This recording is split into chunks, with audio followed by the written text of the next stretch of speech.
Well then, we've been waiting quite some time for this. Hello YouTubers, this is the noobifier on the 6th of February, 2025. There was a 3-hour long starcitizen Live Special Edition Stable Universe. This took a bunch of time to summarize, and if you like the content and it's no bullshit format, please consider subscribing so you're able to see more content like this when it's published. Here's what you need to know. Jared with the usual intro, and near the end of the show, Jared did speak about how he lost his dad Lando, and how important Star Citizen was to Dad Lando and vice versa leading up to his death. So with the utmost respect, I'm going to post his explanation in full at the end, and we are all sorry for the loss. Our loss is your loss. Taking this into consideration and how the dev cycle usually works around Christmas, the 2-month hiatus is understandable. Today, Monsieur Benoit Beausejour from Montreal was on deck. Questions from live, and mostly questions from Jared, which is kind of cool. Jared spent 3 minutes explaining other reasons why the game might not be totally stable and how that's going to change this year. A lot of that had to do with the most recent letter from the chair from Chris. More efforts on fixing the bugs that break the game experience. The patches are not necessarily going to come out quarterly. A focus on content, reliability, and less focus on banging out features. Inside Star Citizen will no longer be weekly, and Star Citizen Live might be more frequently on Thursday in a more fluid and dynamic schedule. They began with the history lessons leading up to 4.0. Meshing synchronizations were working but weren't ready for live, and this is why the preview PTU was used to get the bugs sorted out, and they did want a Christmas release. Jared asked if 4.0 was being tested in a PTU, who and why would anyone even bother to play a live patch? But Ben said that it was left to be sure that there was at least one more stable option for players. Ben spoke about September till December in more detail, saying that they were very happy, but there were still major issues that started to pop up. Optimizations were performed to the streaming radius, which was a major cause of many of the issues, especially in Pyro. Too many objects were being streamed in and retained, and this was eventually fixed.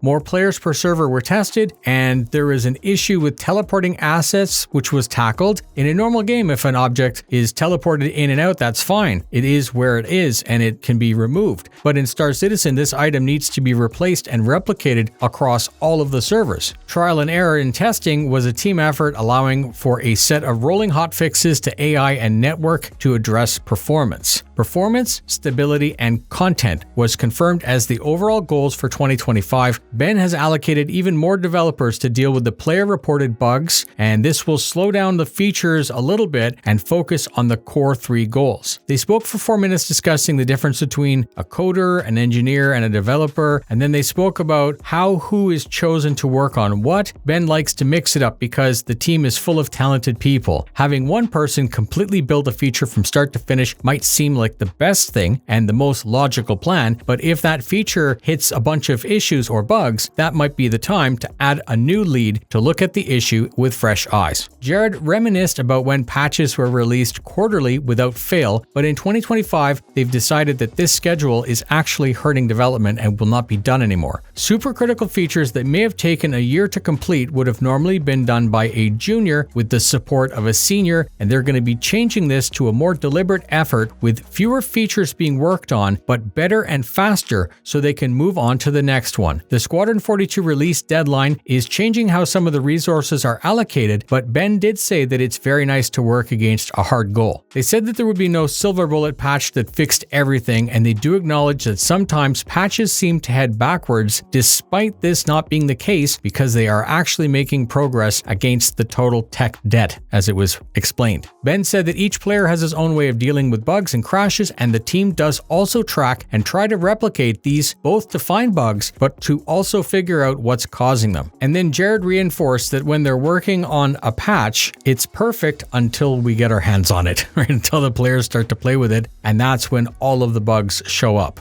They listed and broke down the history of the elevator and transit bugs. Carriages are the parts that move, and the gateway is the part that doesn't. There's a controller that will unload carriages by streaming them out when not needed, and there are layers that are needed to make this system self-healing and to prevent the issues. And then Ben said that they have a team working on it Elevators in Squadron were confirmed to be running on the same systems but operate more reliably as it's a single-player game. Ships were getting destroyed when calling in and out of an ASOP terminal. The hangar is its own instance, and Ben said that these are basically stacked over each other, which fixed a bunch of issues but also caused a bunch more. There are timing issues that needed to be addressed when you store a ship and then leave the hangar, where the hangar spawns out before the ship does.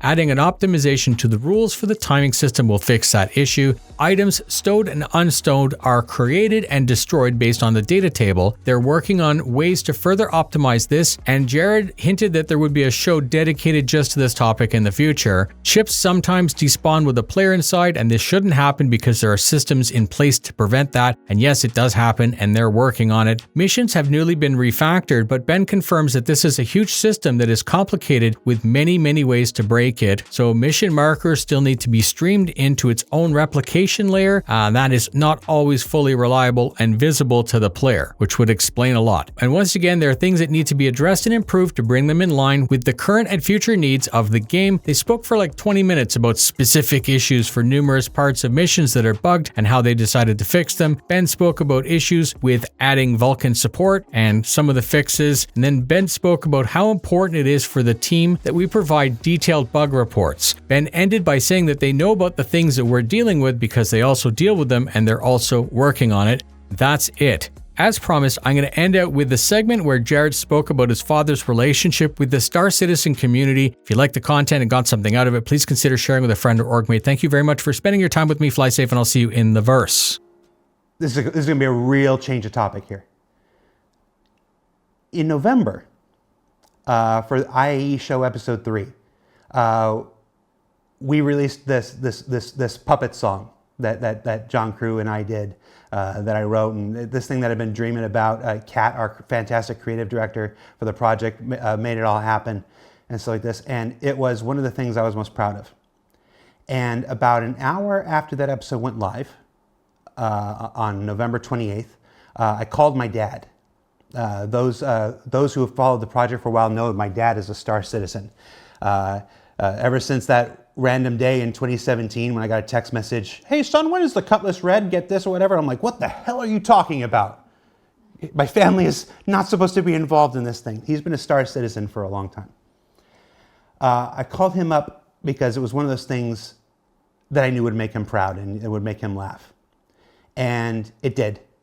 He answered the phone in a hospital bed. There was nothing to worry about at that point. He just felt a little weird. At his age, they would take precautions. And he assured me everything was fine. We watched it together and we laughed and everything was great. And we said goodbye and we talked about how excited we were to see each other at Christmas. About an hour later, he had the first of a series of heart attacks. And on December 9th, after a week of convincing me that I did not need to rush out there because he was going to be okay and everything, he passed away. And when I went back, and I'm doing all the things that a son has to do when their father passes away, I'm going through his computer, I'm going through his records and making sure everything. What I discovered was I knew he liked Star Citizen.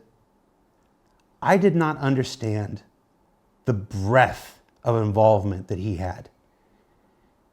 He retired. He retired from the Army and from the Corrections Service and from Homeland Security and all the things he did over his life, and he became a professional Star Citizen. His Discord was full of over 100 unread DMs, and as I went through them, they were all talking about Star Citizen. He was in at least 14 different Star Citizen Discords. He was in a number of organizations, and he was an officer in several. And he was able to do that because of you. I didn't talk about Star Citizen with him. We had a standing rule that when I came home for holidays and whatnot, he was not allowed to ask me a question about Star Citizen until after dinner was done and the plates were done. It was really important to me to have one aspect of my life that was not completely consumed with Star Citizen, and I made that my family. His engagement with this project was all because of you. There were Star Citizens at his funeral. There were Star Citizens at his wake. And not the worst Star Citizen I've ever been to. But what I came away with is just a profound appreciation for many of your roles in his life. His retirement was playing with you. So many of you. Names I see in the chat, I saw in the chat today, which is why I'm saying this now. So, from me, personally, thank you for being there for him when I wasn't able to be. And you made the last 6, 7 years of his life some of his happiest. So, that's all I wanted to say. Thank you for watching. Thank you for playing Star Citizen. Thank you for being the community that you've always been. Even the ones that call out total BS. You're all appreciated. That's it for this show. Tune in next week. There's a BTS episode and an ISC episode about something. I can't even think about what they are anymore. Thank you. And we'll see you next week, everybody. Take care.